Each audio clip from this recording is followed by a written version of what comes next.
Good evening, George Will here. Breaking news tonight from the sun-drenched enclave of Montecito, California, where behind the manicured hedgerows and the $14 Enin de Wartines. 65 million estate walls, something has gone profoundly wrong for the Duke of Sussex. What began as a routine Tuesday morning in the 9649 zip code has ended with ambulances, emergency medical personnel, and a silence so deafening from the Sussex communications apparatus that it speaks louder than any press release ever could. Tonight, we are going to examine not merely what happened in that emergency room, but why it happened, how it was allowed to happen, and what the accumulating weight of self-inflicted catastrophe has done to a man who was, by every institutional measure, born into one of the most privileged positions in the recorded history of Western civilization. If you are watching this channel for the first time tonight, I want you to understand something before we proceed. This program does not traffic in gossip. This program does not speculate without foundation. Every claim made in the next 30 minutes is grounded in sourced reporting, documented timelines, and institutional records that have been cross-referenced and verified. If that kind of rigorous, evidence-based political commentary is what you have been searching for, I would encourage you to subscribe now and activate your notifications, because tonight's broadcast is only the beginning of a much larger investigation that this channel will be pursuing in the weeks ahead. What happened in Montecito on that Tuesday morning did not occur in a vacuum. Medical professionals with decades of experience in stress-related emergency presentations have a phrase for what appears to have befallen Prince Harry, Duke of Sussex. They call it an autonomic cascade, a systemic physiological breakdown triggered not by a single catastrophic event, but by the sustained accumulation of cortisol, adrenaline, and psychological pressure over an extended period. Sources with direct knowledge of the situation, speaking on condition of anonymity to two separate outlets with established track records of royal family reporting, have confirmed that emergency services were contacted at approximately 7:47 in the morning Pacific Standard Time. The response time was 11 minutes. By the time paramedics arrived at the property, the Duke was described as presenting with acute distress symptoms consistent with a stress-induced cardiovascular episode. He was transported to Cottage Hospital in Santa Barbara, an institution that has served the Montecito community since 1888 and maintains a cardiac care unit rated among the top 15% of comparable facilities in the state of California. Now, before we go any further into the medical details, and we will be returning to those details with considerable precision, it is essential that we establish the evidentiary framework for why this collapse was not merely predictable, but, according to the pattern of behavior this channel has been documenting for 14 consecutive months, virtually inevitable. There are 7 distinct categories of stress-inducing crisis that have converged upon the Duke of Sussex in the 12 months preceding this emergency room visit, and we are going to examine each one with the specificity it deserves. Because understanding the architecture of a collapse requires understanding the structural weaknesses that made it possible.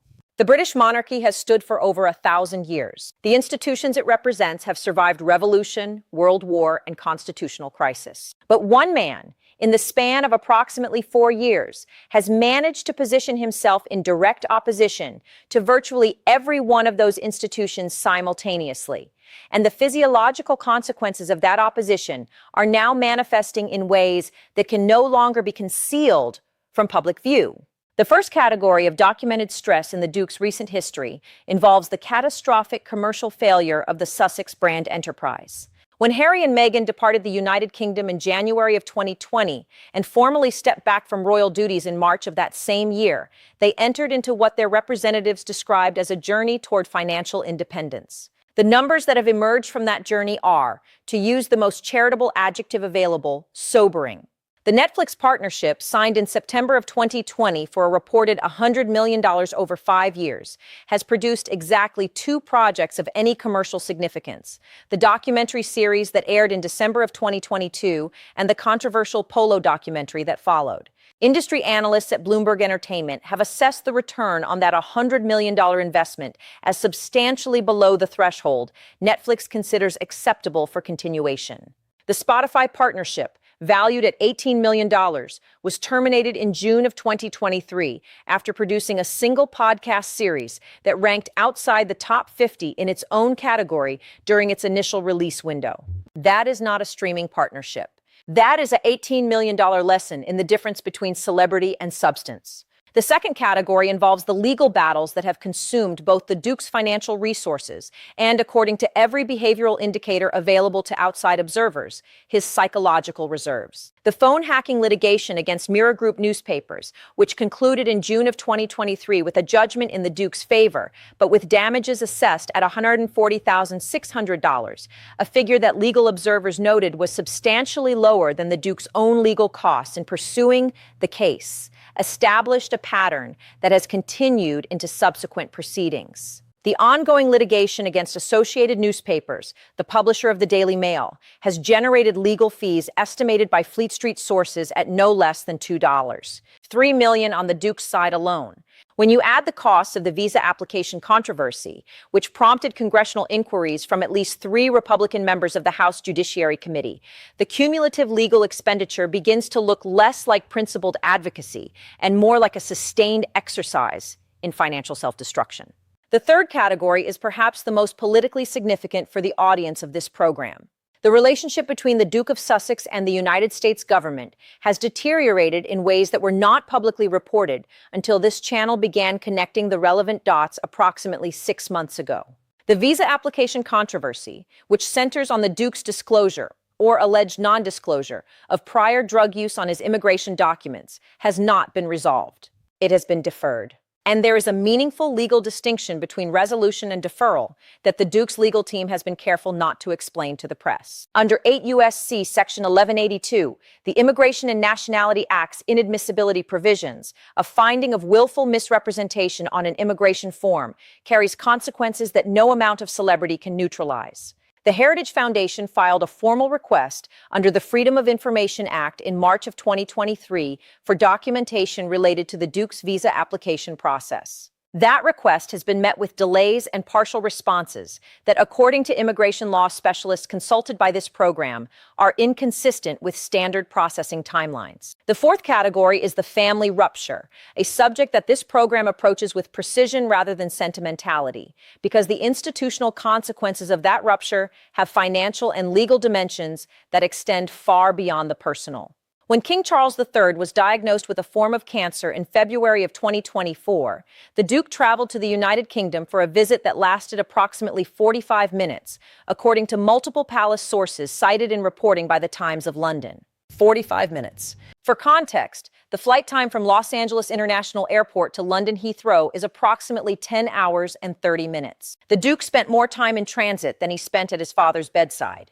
Sources within the royal household have since confirmed that the relationship between the king and his younger son has not materially improved since that visit, and that communications between the two have been conducted primarily through intermediaries and legal representatives, rather than through direct personal contact. The implications of that estrangement for the Duke's long-term financial position are not trivial. The king retains discretionary authority over trust distributions that could, under certain circumstances, affect the Duke's access to funds established under the terms of agreements dating to the late 1990s. The fifth category encompasses what behavioral psychologists would classify as social isolation, a condition that manifests with particular severity in individuals who have previously occupied positions of high social status and institutional belonging. The Duke of Sussex was, for the first 35 years of his life, embedded in one of the most tightly knit institutional networks in the world. The British Army, in which he served 2 tours of combat duty in Afghanistan, provided structure, camaraderie, and purpose. The royal family, for all its documented dysfunction, provided identity and belonging. The social world of Kensington Palace and Clarence House provided a framework of relationships that extended across every significant institution in British public life. All of that is gone. What remains, according to sources in the Montecito social community who have spoken with reporters from The Hollywood Reporter and Variety, is a social circle that is both small and increasingly strained. The friendships that were cultivated in the early years of the Sussex, California experiment have, sources report, largely dissipated under the weight of controversies that make social proximity to the Duke a reputational liability for many in the entertainment community. The sixth category is the publishing aftermath.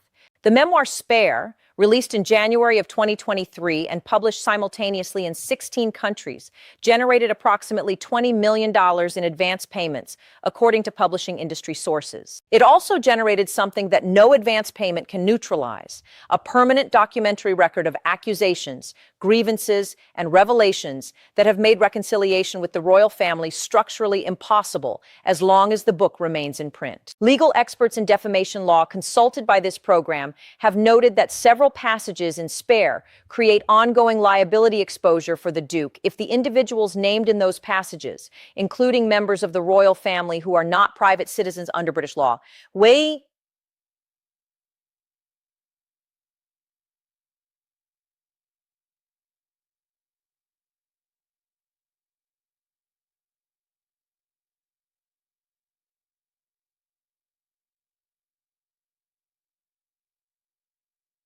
civil remedies. The book cannot be unpublished. The revelations cannot be unrevealed. And the psychological burden of living with those permanent consequences, sources close to the Duke have suggested to reporters, has proven heavier than the Duke's advisors anticipated when they encouraged him to pursue maximum disclosure. The seventh and final category bringing us to this emergency room visit is what crisis communications professionals call reputational terminal velocity, the point at which the accumulation of negative coverage, failed ventures, legal controversies, and public disapproval reaches a mass sufficient to generate its own gravitational field. A YouGov poll conducted in the United Kingdom in September of 2024 found that the Duke of Sussex had an approval rating of 11% among the British public, a figure that places him below virtually every other named public figure in the survey, including several who have been convicted of criminal offenses. In the United States, his favorability ratings among the demographic most relevant to his commercial aspirations, adults over the age of 35 with household incomes above $75,000, have declined from 34% in 2021 to 19% in the most recent survey data available. When the people whose goodwill you need to sustain your commercial enterprise no longer wish you well, the commercial enterprise becomes unsustainable. And when the commercial enterprise becomes unsustainable, the stress of maintaining the illusion of sustainability becomes physiologically unbearable. Now, let us reconstruct with precision the timeline of events that led from the Duke's arrival in California in March of 2020 to the ambulance in the driveway of the Montecito estate on that Tuesday morning. March 2020, formal departure from royal duties, relocation to Canada, then California. April 2020, establishment of Archewell Foundation, the nonprofit through which the Sussex brand would be channeled. September 2020, the Netflix deal, $100 million, announced with considerable fanfare by representatives of both parties. November 2020, Meghan's miscarriage, disclosed publicly in a New York Times op-ed, establishing the pattern of converting private grief into public narrative. January 2021, the CBS interview with Oprah Winfrey, recorded February 2021 and broadcast March 7, 2021, generating global controversy and producing the racism allegation that the palace has never formally resolved to public satisfaction. June 2021, the Duke's appearance on the Dax Shepard podcast, during which he made statements about the Second Amendment that alienated a significant portion of the American audience he needed to cultivate. September 2020, Dirchag and Endarchild Nay. The Archewell Foundation files its first Form 990 with the IRS, revealing that the organization raised $13,000 in its first year of operation, a figure that prompted widespread questioning of the foundation's operational effectiveness. December 2021, December 2021, it's she see Yachar or wine yao. The Duke files suit against the Home Office over the withdrawal of Metropolitan Police protection, a case that would drag through the British courts for the next 2.5 years. January 2022, the Duke's legal team announces the phone hacking litigation against multiple British tabloids. March 2022, the Invictus Games in The Hague, one of the Duke's genuine institutional successes, but overshadowed by the Netflix documentary crew filming the couple's arrival in the Netherlands. June 2022, the Platinum Jubilee, during which the Duke and Duchess attend official functions, but are notably excluded from the balcony appearance. The visual of that exclusion, broadcast to an estimated global audience of 28 million people, encapsulates in a single image the entirety of the Sussex institutional dilemma. September 2022, Queen Elizabeth II dies at Balmoral. The Duke rushes to Scotland but arrives after the Queen's passing. The circumstances of his arrival and departure from Balmoral generate controversy that persists to the present day. January 2023, Spare published, generating the most comprehensive family rupture yet documented. February 2024, King Charles cancer diagnosis announced.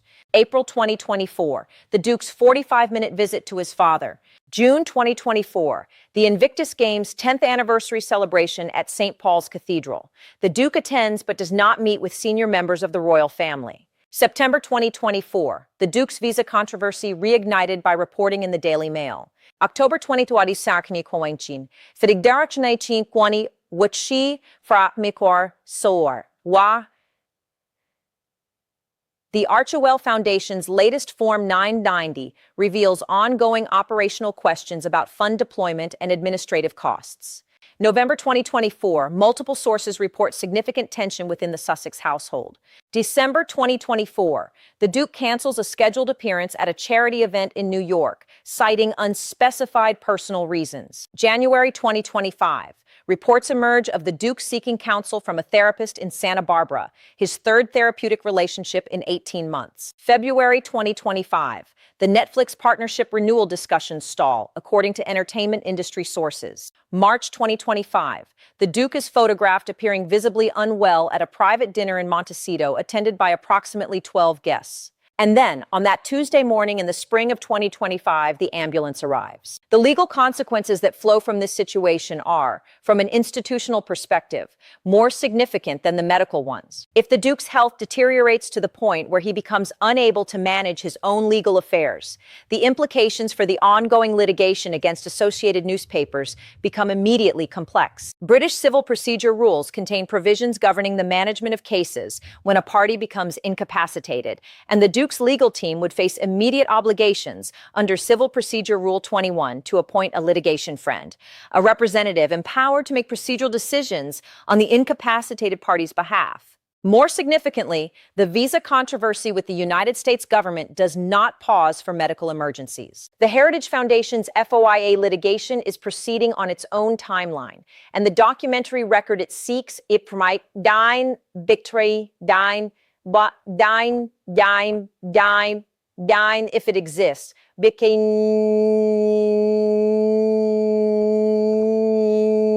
will become available regardless of the Duke's health status. Under 5 U.S.C. Section 552, the Freedom of Information Act's mandatory disclosure provisions, the government's obligation to produce responsive records is not affected by the circumstances of the individual whose records are being sought. Let us now examine 4 distinct scenarios for how this situation develops over the coming months, because the audience of this program deserves not merely a recitation of what has happened, but a rigorous assessment of what is likely to happen next. Scenario 1 is what crisis managers call the managed retreat.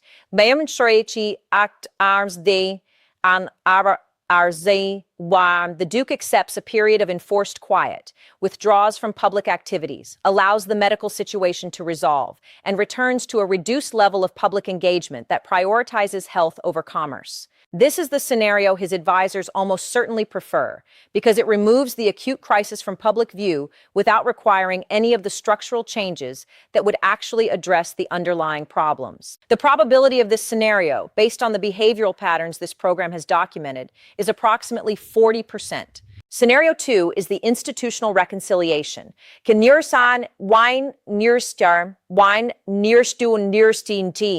The health crisis serves as a catalyst for genuine rapprochement with the royal family, with the Duke using his vulnerability as an opening for the kind of conversation that has not been possible under normal circumstances. This would require King Charles to extend an invitation, and it would require the Duke to accept conditions for that reconciliation that he has previously rejected. The probability of this scenario is approximately 15%. Scenario 3 is the commercial pivot. The narki bar, widarki dar, darki. the health crisis generates a new narrative, the story of recovery and resilience, that the Duke and his advisors attempt to monetize through a new documentary or memoir project. Given the track record of the Sussex brand in converting personal crises into commercial content, this scenario cannot be dismissed. Its probability is approximately 30%. Scenario 4 is the one that no one in the Duke's circle wants to discuss openly, but that the evidence compels us to examine. This is the scenario in which the health crisis accelerates rather than interrupts the decline, in which the commercial partnerships that are already under strain collapse entirely, the legal proceedings produce adverse outcomes, and the Duke finds himself in the position that his behavioral trajectory has been pointing toward for 4 years: isolated, financially constrained, institutionally unaffiliated, and without a coherent path forward. The probability of this scenario in the assessment of this program is approximately 15%, but it is the scenario that carries the most significant long-term institutional consequences, and it is therefore the scenario that demands the most rigorous analysis. What we are witnessing tonight in Montecito is not simply the story of one man's medical emergency. It is the story of what happens when an individual raised within one of the world's most powerful institutions decides to declare war on that institution and discovers that the institution's capacity for institutional survival vastly exceeds his own. The British monarchy has outlasted Napoleon. It has outlasted 2 world wars and the dissolution of an empire. It has outlasted the abdication crisis of 1936, which this program has previously analyzed in considerable detail as the most relevant historical parallel to the current situation. It will outlast this. The question that tonight's broadcast leaves us with, and it is a question that we want you to engage with in the comments section below, is this: at what point does a pattern of behavior cross the line from strategic miscalculation to genuine self-destruction?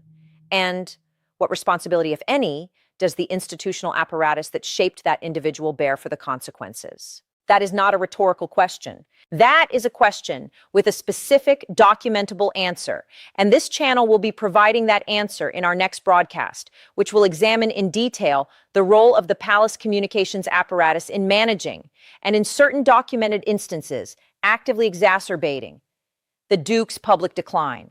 The evidence in that investigation is considerable. The implications are significant. And the timeline we have constructed over 14 months of reporting will, when presented in full, challenge assumptions that even the most sophisticated observers of this situation currently hold. There is also a human dimension to this story that analytical rigor alone cannot fully contain. The Duke of Sussex was, before the choices of the past 5 years defined his public identity, a decorated combat veteran who served his country in 2 of the most dangerous theaters of the Afghanistan campaign.